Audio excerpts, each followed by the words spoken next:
Movie का start एक दूसरी दुनिया से होता है जहां मैजिस्टेरियम नामी एक पावरफुल चर्च वहां के लोगों के बिलीफ और टीचिंग्स को कंट्रोल करता है। उस दुनिया में लोगों की सोल्स उनकी बॉडी के अंदर नहीं बल्कि उनके एक एनिमल कंपेनियन के अंदर होती हैं, जिसे वो लोग डीमन कहते हैं। डीमन अपने सोल पार्टनर से बातें भी करता है। डीमन को हमेशा अपने मास्टर के आसपास ही रहना होता है वरना उस इंसान की डेथ हो सकती है। मगर वहाँ की विचेस के डीमंस बर्ड्स की तरह होते हैं जो उनकी बॉडी से दूर एक लंबा डिस्टेंस ट्रैवल कर सकते हैं। बहुत टाइम पहले मैजिस्टेरियम के स्कॉलर्स ने एलेथियोमीटर्स बनाए थे जिसके साइंस की मदद से इंसान अपना पास्ट या फ्यूचर देख सकता था। मगर फिर आहिस्ता आहिस्ता लोगों के सच बाहर आना शुरू हो गया। मैजिस्टेरियम ये बिल्कुल नहीं चाहता था कि लोगों के अंदर से उसका फेयर खत्म हो। उसने सब कंपसेस को डिस्ट्रॉय करवा दिया मगर फिर भी एक कंपस बच गया। सीन्स लायरा नामी एक बच्ची पे शिफ्ट होते हैं जिसके डीमन का नाम पेंटालाइमन है। आसान अल्फाज में हम उसे पैन कह सकते हैं। लायरा एक ऑर्फन है जिसके अंकल लॉर्ड एजरियल एक स्कॉलर और एक्सप्लोरर हैं। यही वजह है कि वो लायरा को ऑक्सफोर्ड के जॉर्डन कॉलेज में छोड़कर अपने नेक्स्ट मिशन के लिए चले जाते हैं। लायरा वहाँ बाकी बच्चों के साथ बड़ी हो रही होती है। एक दिन लायरा और उसके दोस्त रॉजर को कुछ बच्चे बुली कर रहे होते हैं जिन्हें लायरा एक गेट के पास खड़ी ये कहकर डरा देती है कि ये गेट कर्स्ड है, अगर उन्होंने इसे क्रॉस किया तो वो जल जाएंगे। लायरा बच्चों के साथ ऐसे प्रैंक्स करती रहती है जैसे कि उसने एक बार उन्हें कोट का बताया था जिसे फेंक कर कोई भी जल जाएगा। बच्चे उससे प्रूफ मांगते हैं। लायरा कॉलेज में वो कोट लेने चली जाती है। लायरा एक फियरलेस एडवेंचरस लड़की होती है जो अक्सर ही डेंजरस स्टंट्स करती रहती है। लायरा जब एक रूम के अंदर जाती है वहाँ उसे किसी के आने की आवाज आती है जिस पर वो पैन के साथ कबर्ड में छुप जाती है। रूम में आने वालों में कॉलेज का डीन और मैजिस्टेरियम का एजेंट था जो लायरा के अंकल लॉर्ड एजरियल के बारे में बात कर रहे होते हैं जो किसी सस्पिशियस जगह जाना चाहते हैं। मगर मैजिस्टेरियम के एजेंट के हिसाब से उसे ऐसा नहीं करना चाहिए। कॉलेज का डीन उसे एग्री ना करते हुए लॉर्ड एजरियल की साइड देने को कहता है। इस बात पर गुस्सा होके मैजिस्टेरियम का एजेंट लॉर्ड एजरियल को सर्व की जाने वाली वाइन में पॉइजन डाल देता है। लायरा ये सब वहाँ छुपे देख रही होती है। लॉर्ड एजरियल बेसिकली उन्हीं स्कॉलर्स में से हैं जिन्होंने गोल्डन कंपास बनाने में हेल्प की थी। लॉर्ड एजरियल डस्ट को ढूंढ रहा है जो हमारे वर्ल्ड को दूसरे वर्ल्ड से कनेक्टेड रखता है। जब एलेथियोमीटर्स को डिस्ट्रॉय किया गया था तब डस्ट को भी डिस्ट्रॉय कर दिया गया था मगर एजरियल को लगता है कि वो डिस्ट्रॉय नहीं हुआ है और वो उसे ढूंढना चाहता है, इसीलिए मैजिस्टेरियम के लोग उसे मारना चाहते हैं।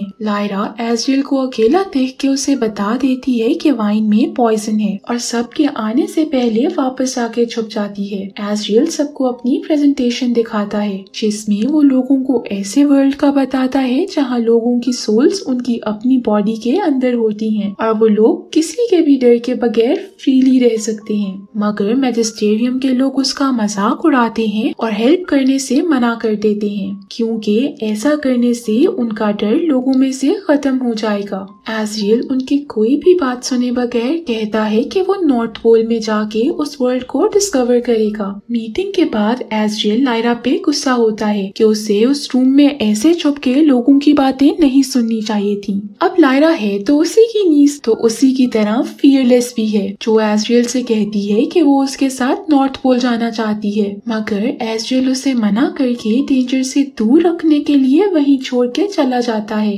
लायरा जब रॉजर के साथ खेल रही होती है तभी वो दोनों डिस्कस करते हैं कि कैसे ऑर्फन और पुअर बच्चे मिसप्लेस हो रहे हैं जैसे कोई ये किसी मकसद की वजह से इंटेंशनली कर रहा हो। सीन्स कॉलेज के डिनर पर शिफ्ट होते हैं जहाँ लायरा एक बहुत ही अमीर औरत मिसेस कल्टर से मिलती है जो कॉलेज की एक अच्छी फ्रेंड है। उन्हें लायरा बहुत पसंद आती है। मिसेस कल्टर लायरा को अपने साथ रेट्रो फ्यूचरिस्टिक लंदन ले जाने की ऑफर करती हैं ताकि लायरा उनके साथ कुछ और टाइम स्पेंड कर सके। साथ ही साथ वो उससे प्रॉमिस भी करती है कि वो उसे नॉर्थ पोल ले जाएगी जिस पर लायरा मान जाती है। सीन्स रॉजर और बिली कोस्टा पे शिफ्ट होते हैं जिन्हें कोई किडनैप कर लेता है। लायरा के कॉलेज से से जाने से पहले एजरियल का फ्रेंड और कॉलेज का डीन लायरा से मिलके उसे वही गोल्डन कंपास देता है। वो लायरा को इस सब का सच बताता है, जिसके बाद वो लायरा से कहता है कि ये अब इस कॉलेज में सेफ नहीं है, इसीलिए लायरा को इसे प्रोटेक्ट करना होगा।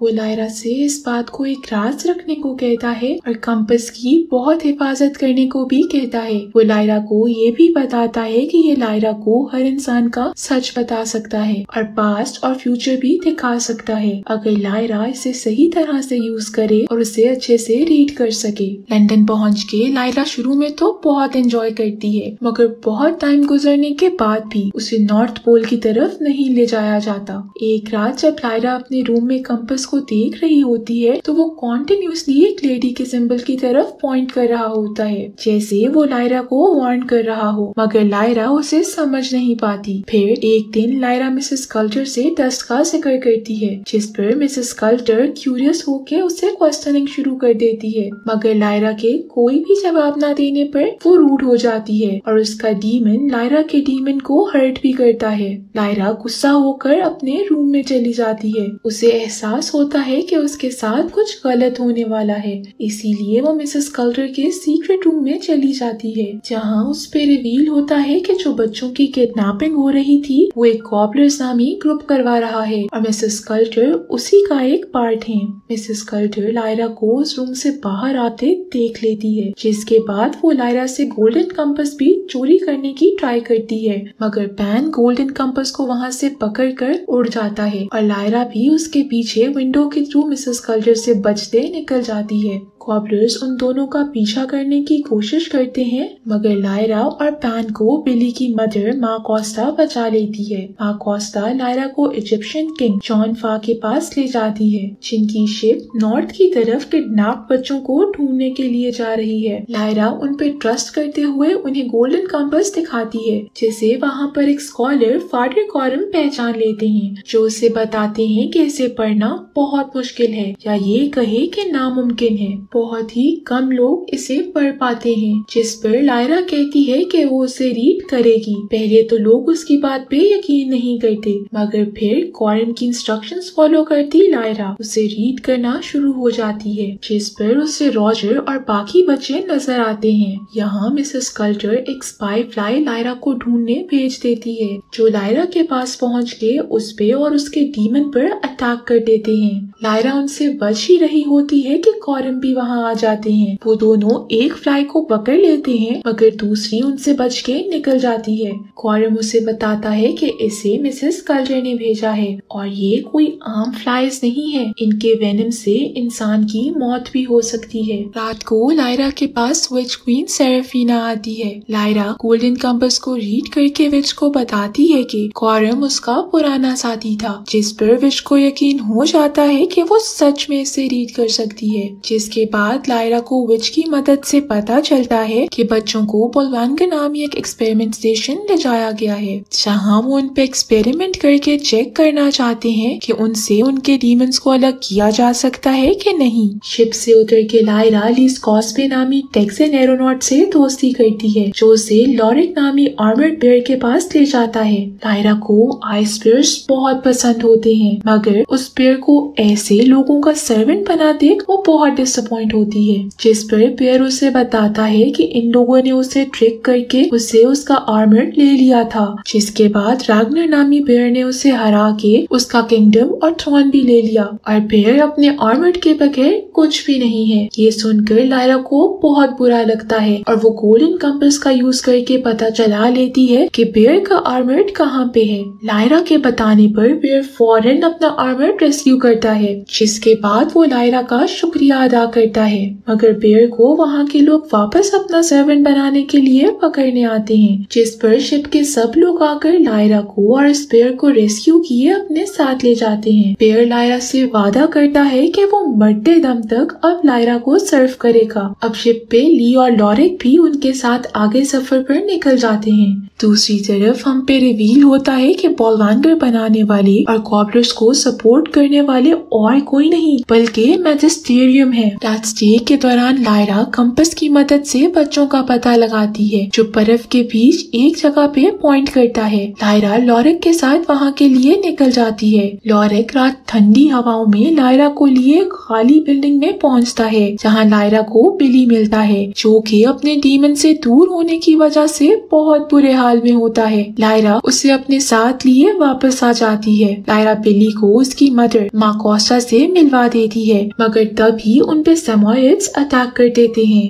जो उसी फाइट के दौरान लायरा को किडनैप करके बेयर किंग राग्नर के पास ले जाते हैं। लायरा वहाँ राग्नर को ट्रिक करती है, जैसा कि वो जानती है कि बेयर्स के डीमंस नहीं होते हैं। वो जान के राग्नर को कहती है कि वो लॉरेक की डीमन है। ये सुनकर राग्नर गुस्से में आ जाता है कि आज तक किसी भी बेयर का डीमन नहीं बना, तो लॉरेक का कैसे बन गया। लायरा राग्नर से कहती है कि उसे राग्नर का डीमन बनना है, जिसके लिए वो राग्नर को मैनिपुलेट करके लॉरेक से फाइट पर मजबूर कर देती है। उतनी देर में लॉरेक भी लायरा को ढूंढते वहाँ पहुँच जाता है। लायरा लॉरेक को सब बता देती है, जिस पर लॉरेक बहुत खुश होता है, क्योंकि उसे तो इस फाइट का मौका चाहिए था ताकि वो अपना किंगडम वापस हासिल कर सके। अब स्टार्ट होता है मूवी का सबसे अच्छा सीन। दो बेयर्स में इंटेंस फाइट होती है, दोनों ही एक दूसरे को अच्छा कंपटीशन देते हैं, लेकिन अब तो मूवी एंड होने वाली है, तो जीत तो अच्छाई और हीरो की होगी, जिस पर लॉरेक राग्नर को हराते हुए अपना थ्रोन वापस हासिल कर लेता है। जिसके बाद वो लायरा को लेके नॉर्थ पोल के लिए निकल जाता है, जहाँ रास्ते में एक ब्रिज आ जाता है जो उन दोनों का वेट नहीं उठा सकता,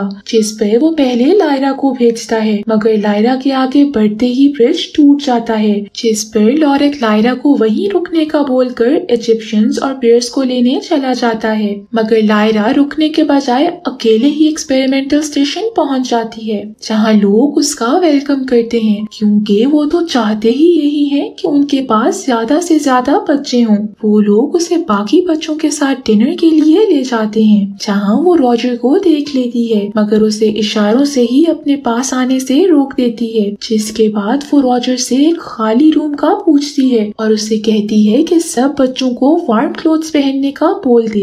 लायरा उस खाली रूम में जाके कंपास यूज करने ही वाली होती है कि मिसेस कल्टर डॉक्टर्स के साथ वहाँ आ जाती है। लायरा टेबल के नीचे छुप के उनकी बातें सुनती है, जिससे उसे पता चलता है कि उनका एक्सपेरिमेंट अभी भी प्रोग्रेस में है। मिसेस कल्टर के वहाँ से जाने पर डॉक्टर्स लायरा को पकड़ लेते हैं। उसके डीमन को बेहोश करके वो लोग लायरा को एक्सपेरिमेंटल मशीन के अंदर डाल देते हैं। वो लोग एक्सपेरिमेंट शुरू करते ही हैं कि मिसेस कल्टर वहाँ पहुंचकर लायरा को बचा लेती है। लायरा होश में आने पर मिसेस कल्टर को अपने पास देखती है। लायरा उसे डरकर दूर होने लगती है, कि जिस पर मिसेस कल्टर उसे काम डाउन करती है। वो लायरा को ये कहते हुए ट्रिक करती है कि लायरा उसकी बेटी है, जिसके बाद वो उससे गोल्डन कंपास मांगती है, मगर लायरा उसकी ट्रिक समझ जाती है और वो गोल्डन कंपास की जगह उसे वो बॉक्स दे देती है जिसमें गौरव ने फ्लाई को बंद किया था। बॉक्स खुलने पर वो फ्लाई मिसेस कल्टर पे अटैक कर देती है, जिसका फायदा उठा के लायरा वहाँ से भाग निकलती है। लायरा मशीन रूम में जाती है, जहाँ वो उस मशीन को डिस्ट्रॉय करके सब बच्चों को लिए बिल्डिंग से बाहर आ जाती है, मगर मसला यहाँ खत्म नहीं होता है। बाहर आने पर सेमोइड्स उन्हें रोक लेते हैं, जिससे उन बच्चों को बचाने के लिए इजिप्शियंस और बेयर्स पहुँच जाते हैं। यहाँ शुरू होती है मूवी की लास्ट इंटरेस्टिंग फाइट। सब आपस में लड़ रहे होते हैं कि तभी इजिप्शियंस और बेयर्स की हेल्प के लिए विचेस भी वहाँ पहुँच जाती हैं, जो फ्लाई करते हुए उन्हें सेमोइड से फाइट करने में हेल्प कर रही होती हैं। फाइनली सब सेमोइड्स को हरा के इजिप्शियंस बच्चों को लेके वापस उनके घर छोड़ने के लिए निकल जाते हैं। लायरा, रॉजर, लॉरेक, ली और सेरेफिना के साथ एज़रियल को ढूंढने नॉर्थ की तरफ निकल जाती है। उसी दौरान सेरेफिना प्रेडिक्ट करती है कि लायरा वही लड़की है जिसकी वजह से एक बहुत बड़ी वार होगी। लायरा ही अब वो होप है जो इन सबको मैजिस्टेरियम के रूल से फ्री करवाएगी, जो खुद को गॉड मानते हुए लोगों को गलत तरीके से ट्रीट करते हैं। यही मूवी एंड हो जाती है।